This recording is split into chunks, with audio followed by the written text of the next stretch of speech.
What's happening, Hardscapers? Today I want to talk about marketing basics for your contracting business. There's a lot I want to touch on in this, so let's get into it.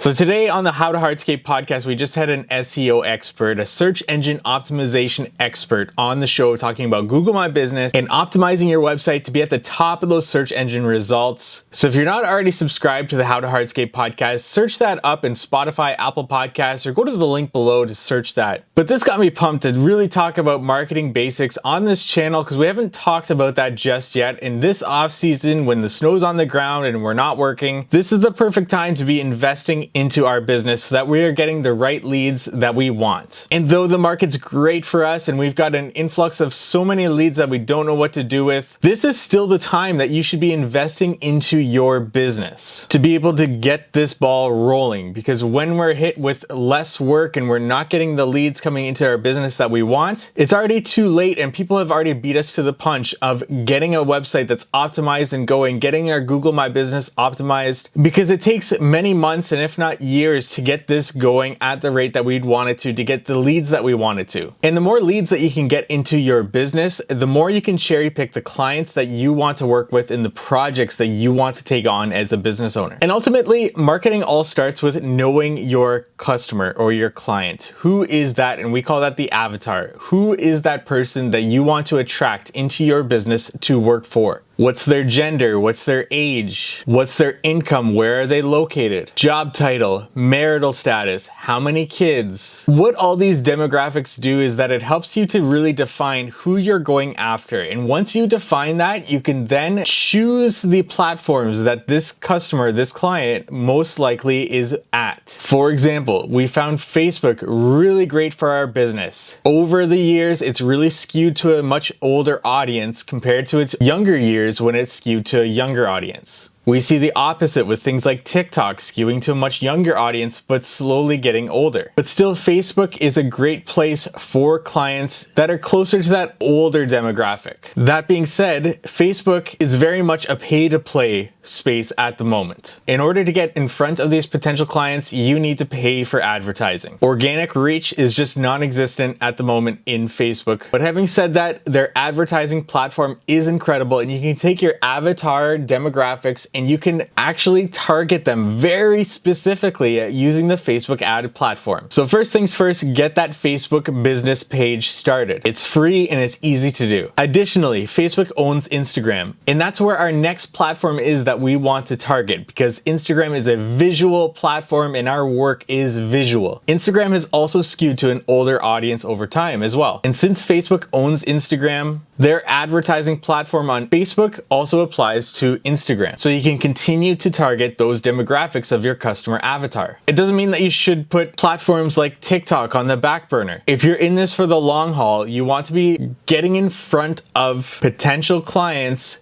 early on so that you're building that brand awareness. This is very much a long-term strategy, but there are short-term payoffs. For example, if you get in front of your client's children, they show your work to their parents, you could possibly land a job on that. The next space that you want to be is Google My Business. Google's not going anywhere, and Google is the #1 search engine, so it just makes sense that you should have a space on their search engine specifically for your business, and that's called Google My Business. Set up a listing there, it's completely free, and it's great to get started. And the sooner that you get started, the sooner that you'll start showing up in those search engine results in the area that you are working. This is also a great place to direct clients to leave you a review. If you have a happy client, ask for a review, send them a link to your Google My Business page, and they can immediately leave a review there. Even text them the link. It's quick, it's easy, and the more reviews you get, the more likely you are to land higher in the search results for people searching a business located near them that has the services that you offer. Additionally, you need a website. I know many contractors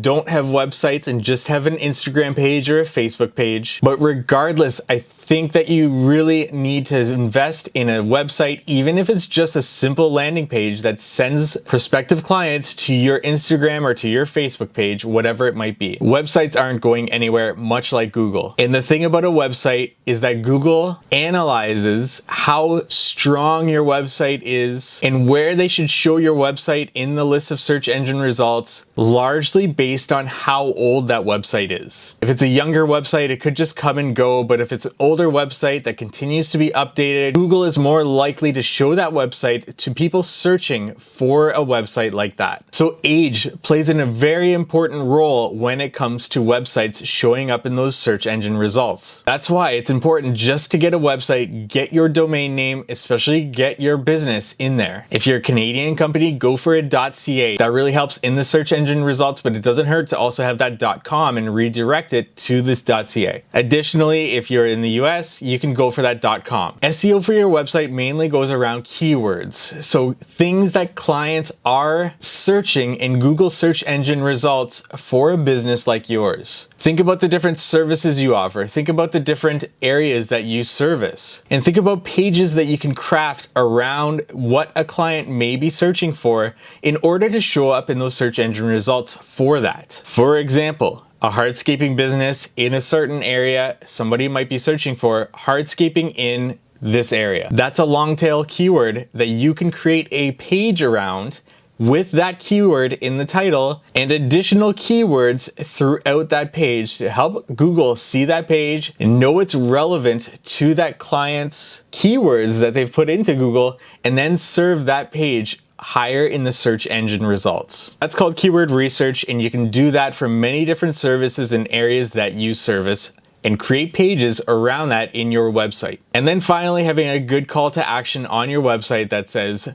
book a consultation with us, get a quote, or however you want to phrase that so that people see it and they click on it and that becomes a lead into your business. Now really, there's so many rabbit holes that we can go down here. There's many third-party websites that you can sign up for. I've heard varying degrees of success with that. Ultimately, in my business, we really lean on Facebook ads. If anything, we do have profiles for free on those third-party websites just to have a presence there and to get a link back to our website, but we don't lean heavily on those websites at all. So like I said, many different avenues we can go down deeper into, including social media advertising, search engine optimization for your website, building a website, your customer avatar, and so many more topics when it comes to marketing. We are going to have courses on all of this in the membership platform for How to Hardscape. If you haven't heard about the membership platform, the link is in the description below, but later in the year, we're going to dive deep into marketing on the platform. So if that interests you, go to that link in the description. And like I said, the How to Hardscape podcast is completely free. Spotify, Apple, wherever you get your podcasts, search How to Hardscape and get plugged in to everything that we're dropping there. If you found this video helpful at all, please give it a like. This is not a typical video that does well on YouTube, but it's something that I wanted to discuss further with anybody listening in. So it really helps push it a little bit more if you give it a like, and to comment below anything that you found helpful or anything that you want me to expand on even further on this channel, as well as subscribing. That really helps me know that this is the type of content that you want further. Any of those help, and thank you so much for watching.